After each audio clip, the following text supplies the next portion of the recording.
Magandang araw sa inyo mga ka-diary. Until now mga ka-diary, masama pa rin pakiramdam ko mga ka-diary, kaya naka-voice generated pa rin gamit ko mga ka-diary ang bawat video na aking ginagawa mga ka-diary. Okay na ang sakit ng tiyan ko pero paaos pa rin ako, sama pa rin na timpla ng katawan ko at masakit pa rin lalamunan ko mga ka-diary, kaya hindi ako makapag-voice over sa mga video na ginagawa ko mga ka-diary.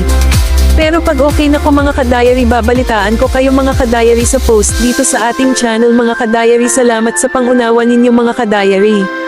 Eto ang bagong bukas na tindahan sa Gateway mga ka-diary. Dami rin mga tao nagsipuntahan sa naturang tindahan na ito mga ka-diary, kasi halo-halo ang paninda nila dito mga ka-diary. May laruan, beauty products, may mga accessories, in short mga ka-diary lahat nandun na mga ka-diary. Ang wala lang sila mga ka-diary is accessories ng mga cellphone mga ka-diary. Ang marami sila ay tinatawag ngayon na mga flash toys mga ka-diary, Shinchan, Chibi, Marco-chan at marami pang iba mga ka-diary. May mga Lego rin sila mga ka-diary.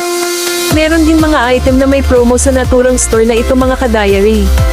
Pero sa part ko na lagi short sa budget, kung papipiliin ako sa mga high-end store na tinatawag, di ko ito i-recommend sa inyong mga ka-diary, kasi una sa lahat kung sa Japan Home mga ka-diary at sa bagong store na yan mga ka-diary sa Japan Home. Nako mga ka-diary, dahil sa Japan Home may mga murang item sila na tinitinda mga ka-diary. Dyan sa bagong bukas na store sa Gateway meron din mura pero pocket tissue lang.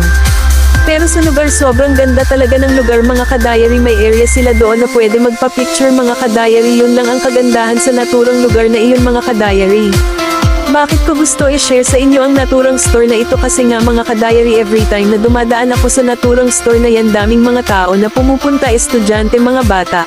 Pero sa part ko naman nadadaan ko lang pero hindi ko magawang pumasok sa naturang store na iyon, kaya naisipan ko na i-content na lang ito para sulit naman ang pagpunta ko doon mga ka-diary. Kaya ko sinadya ang naturang store na yan para maipakita ko rin sa inyo kung ano ang ganap doon sa bagong bukas na tindahan na iyan sa Gateway mga ka-diary. Plano ko rin sana bumili ng isang bagay sa naturang store na iyan mga ka-diary, pero apparently walang mura, puros mahal, kaya din ako bumili mga ka-diary.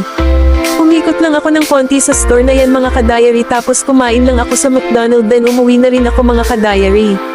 So hanggang dito na muna ang video natin na ito mga ka-diary. Kung nagustuhan ninyo ang video ko mga ka-diary, please don't forget to like, share and subscribe. Salamat po mga ka-diary.